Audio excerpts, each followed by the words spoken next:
Hello everyone, કેમ છો મારા વહાલા બબ્બર શેર અને બબ્બર શેરનીઓ? મજામાં ને?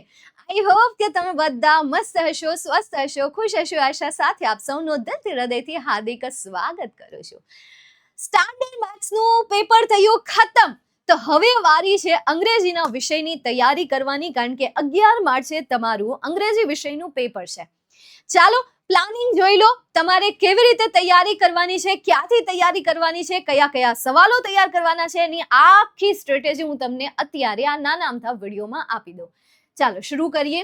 માય ડિયર સ્ટુડન્ટ્સ, આજે તમે પેપર ખતમ કર્યું, કેવું ગયું એ પેપર નીચે કમેન્ટમાં જરૂરથી જણાવજો અને લાઈક કરી દેજો આપણા આ વિડીયોને. ચલો જોઈએ 9 તારીખે એટલે કે આજે બપોરે 3 વાગે સંપૂર્ણ લેખન વિભાગ હું લઈને આવીશ, જેમાં હું તમને એસેનું લિસ્ટ આપી દઈશ, એમનો આન્સર પણ આપી દઈશ. એ આન્સરના હરેક સેન્ટેન્સ શોર્ટ હશે, ઇઝી ટુ અન્ડરસ્ટેન્ડ હશે, કોઈ અઘરા સ્પેલિંગ નથી, વધારે પડતા લાંબા સેન્ટેન્સ નથી. સાથે સાથે હું તમને આ લેખન વિભાગમાં દરેક એસે માટેની સ્ટાર્ટિંગની પંક્તિઓ અને અંતની પંક્તિઓ આપી દઈશ. કઈ ભાષામાં પંક્તિઓ લખવી જોઈએ, કઈ લેંગ્વેજ હોય તો ચાલે, આ બધા જે તમારા ડાઉટ છે, આ બધા જે તમારા ડાઉટ્સ છે ને, તો એ ડાઉટ્સ હું અહીંયા લેખન વિભાગમાં તમને કહીશ. ક્યાં તમારા કેટલા માર્ક્સ કપાય, ક્યાં તમારે ધ્યાન રાખવું જોઈએ, બધું જ સજેશન. દેન આફ્ટર આજે જ આપણે 6 વાગે ફરીથી મળીશું, કે જેમાં તમારું ગ્રામર જોઈશું, એટલે કે સંપૂર્ણ ગ્રામર જોઈશું, ગ્રામરના ક્વેશ્ચન્સ જોઈશું. જે એવા મતલબ કે બધા ક્વેશ્ચન નહીં જોઈએ, પણ એટલું ગ્રામર જોઈશું કે જે ગ્રામરની તમારી ફાઇનલ એક્ઝામમાં જરૂર છે. બાકીનું જે છે એમાં ખાલી આપણે નજર ફેરવી નાખશું, બાકી જરૂરી ગ્રામર ઉપર ફોકસ કરશું આપણે 6 વાગે. પછી આપણે મળશું આજે સાંજે 9 વાગે, કે જેમાં હું પ્રીવિયસ યરના ક્વેશ્ચન્સ લઈને આવીશ, કે જેથી કરીને તમને ખબર પડે કે ભાઈ બોર્ડની એક્ઝામમાં તમને કેવા પ્રકારના સવાલ પૂછાય છે, કેવા પ્રકારની ચેલેન્જીસ તમને બોર્ડ પેપરમાં મળે છે, એ વિશે આપણે ચર્ચા કરીશું સાંજે 9 વાગે. સોલ્યુશન પણ કરીશું અને સાથે સાથે એક ફોર્મેટ પણ જોતા જઈશું કે આખિરકાર બોર્ડ પેપર કઈ રીતે ફોર્મેટ બનાવે છે. દેન આફ્ટર 10 તારીખે, એ તો આખો દિવસ આપણી રજાનો દિવસ છે, એ 10 તારીખે શું કરવાના છે, સવારે 8 વાગે ટેક્સ્ટબુકનો સેશન મેં ગોઠવ્યો છે, જેમાં પેરેગ્રાફ બેઝ ક્વેશ્ચન આન્સર હું પ્રીવિયસ યરના સેશનમાં કરાવી દઈશ. ટ્રુ ફોલ્સ દરેક ચેપ્ટરના એટલે કે 100 ટ્રુ ફોલ્સ હું તમને કરાવવાની છું, એ આપણે સવારે 8 વાગે જોઈશું. ફિલ ઇન ધ બ્લેન્ક જોઈશું, સાથે સાથે સ્ટાન્ઝા બેઝડ ક્વેશ્ચન જોઈશું. એટલે ટેક્સ્ટ બુકમાં સવારે 8 વાગે ટેક્સ્ટ બુકને ખતમ કરી નાખશું. દેન આફ્ટર બપોરે 1 વાગે મળીશું, અને એમાં એવા દરેક નિયરેસ્ટ મિનિંગ, કે જે નિયરેસ્ટ મિનિંગ તમારી બોર્ડની એક્ઝામમાં પૂછાવાના 100% ચાન્સીસ મારા તરફથી, મને તો વિશ્વાસ છે. છતાં પણ અહીંયા એક સેફ પોઈન્ટ મૂકી દઉં, મારો પોતાનો 99% નિયરેસ્ટ મિનિંગ તમને એમાંથી તમારી બોર્ડની પરીક્ષામાં પૂછાવાના ચાન્સીસ છે, તો એ કરાવીશ. સાથે સાથે સપ્લિમેન્ટરી રીડરના એવા જ ચેપ્ટર કરાવીશ. આમ જોવા જાવ તો 22 રીડ અરાઉન્ડ તમારી ટેક્સ્ટબુકમાં અથવા બ્લેક બકમાં તમને આપેલા છે, ટેક્સ્ટબુક નહીં પરંતુ બ્લેક બક, એમાંથી આપણે ગણીને કોઈ 7 કે 8 રીડ જોઈશું, અને એના પેરેગ્રાફ હું તમને સજેસ્ટ કરી દઈશ બપોરે 1 વાગે. અને પછી આપણી મુલાકાત થશે મહા સેશનમાં, કે જે ઇતિહાસ ગયા વર્ષે આપણે બનાવી નાખ્યો હતો ને આ વર્ષે ફરીથી બનશે.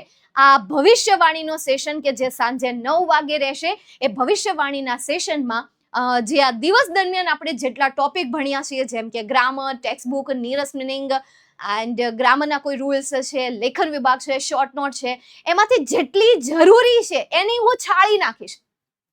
આ ભવિષ્યવાણી અને સૂર્યોદય જે વસ્તુ હું તમને અહીંયા કરાવીશ ને, એમાંથી અડધી કરીને હું તમને ભવિષ્યવાણી અને સૂર્યોદયમાં આપીશ, એવા ટોપિક આપીશ કે જેની લાસ્ટ મિનિટ રિવિઝન જરૂરી છે, જેમાં તમારે પહેલી પ્રાયોરિટી આપવાની છે. એક્ઝામની પહેલા સમય વધે છે, તો એ સમયમાં તમારે પહેલું રિવિઝન આટલા ટોપિકમાં કરવાનું છે, બાકીના ટોપિકનું રિવિઝન તમે આગળના દિવસે કરી નાખ્યું, પણ એટ ધ એન્ડ જે ટોપિકનું રિવિઝન જરૂરી છે, કે જે તમારી બોર્ડની પરીક્ષામાં એને લગતા કોન્સેપ્ટ તમારી બોર્ડની પરીક્ષામાં આવશે, તો એ બધા ટોપિક ભવિષ્યવાણી અને સૂર્યોદયના સેશનમાં રહેશે.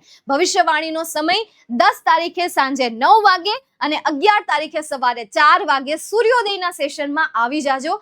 અને તમારા અંગ્રેજીનું પેપર આપણે આ વખતે પણ ફોડી નાખશું, તોડી નાખશું, મચાવી દેશું. બરાબર છે? જે રીતે ગયા વર્ષે 10મા ધોરણના વિદ્યાર્થીઓએ અંગ્રેજીના પેપરમાં મચાવી દીધું હતું, સેમ આ વખતે પણ આપણે ડબલ મચાવી દેશું.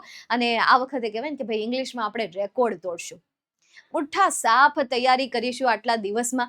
બીજી એક વસ્તુ કે ભાઈ તમે સ્ટાન્ડર્ડ વાળા છો, બેઝિક વાળા તો આ બધા સેશન જોયેલા છે. સ્ટાન્ડર્ડના જેટલા પણ વિદ્યાર્થીઓ છે જોઈ લો કે મેં 6, 7, 8 આ 3 દિવસમાં કયા કયા ટોપિક કવર કરાવ્યા છે. એવું લાગે તો તમને જે વચ્ચે બ્રેક મળે છે ને એ બ્રેકના સમયમાં આ સેશનને 2x ની સ્પીડમાં જોઈ નાખજો.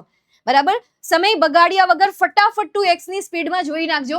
6 તારીખે મોસ્ટ ટ્રિકી ક્વેશ્ચન, એવા સવાલો કે જે સવાલો બોર્ડમાં તમને મતલબ કે ટ્વિસ્ટ કરીને પૂછી દે, ગૂંચવણ ભરેલા તમને સવાલ પૂછે અને એમાં માર્ક્સ સૌથી વધારે કપાતા હોય છે. મતલબ કે આજે અંગ્રેજી ભાષામાં 4 માર્ક્સ ઓછા આવવા, 3 માર્ક્સ ઓછા આવવા, 2 માર્ક્સ ઓછા આવવા, એની પાછળનું રીઝન હોય છે આ ટ્રિકી ક્વેશ્ચન્સ. તો એ ક્વેશ્ચન 6 તારીખે કરાવ્યા હતા. 7 તારીખે વિભાગ ડી અને આઈએમપી ઓબ્જેક્ટિવ કરાવ્યું હતું. સમય અહીંયા છે પણ તમે રેકોર્ડ મતલબ કે લાઈવમાં તમને નીચે જોવા મળશે. એટલે તમે એકવાર એવું લાગે તો 2x ની સ્પીડે આટલા સેશન કમ્પ્લીટ કરી નાખજો. દેન આફ્ટર 8 તારીખે બપોરે 1 વાગે વિભાગ સી સોલ્વ કરાવેલો છે અને સાંજે 9 વાગે આઈએમપી મોડલ પેપર સોલ્વ કરાવ્યું છે કે જેનાથી વિદ્યાર્થીઓને અંદાજો આવે કે ભાઈ જે આ 4 દિવસની, આમ તો બેઝિક પેપર વાળાને 4 દિવસની રજા અને સ્ટાન્ડર્ડ જે મેથ્સ હતા એમને 1 દિવસની રજા મળે છે. તો મે બી તમને આવા ચેલેન્જીસ મળે એવું એક્ઝામ્પલ સાથે આ મોડલ પેપરમાં મેં એક્સપ્લેન કરેલું છે. તો બસ આવું કંઈક પ્લાન છે અને 11 તારીખ સુધી આપણે આવી જ તગડી તૈયારી કરવાની છે.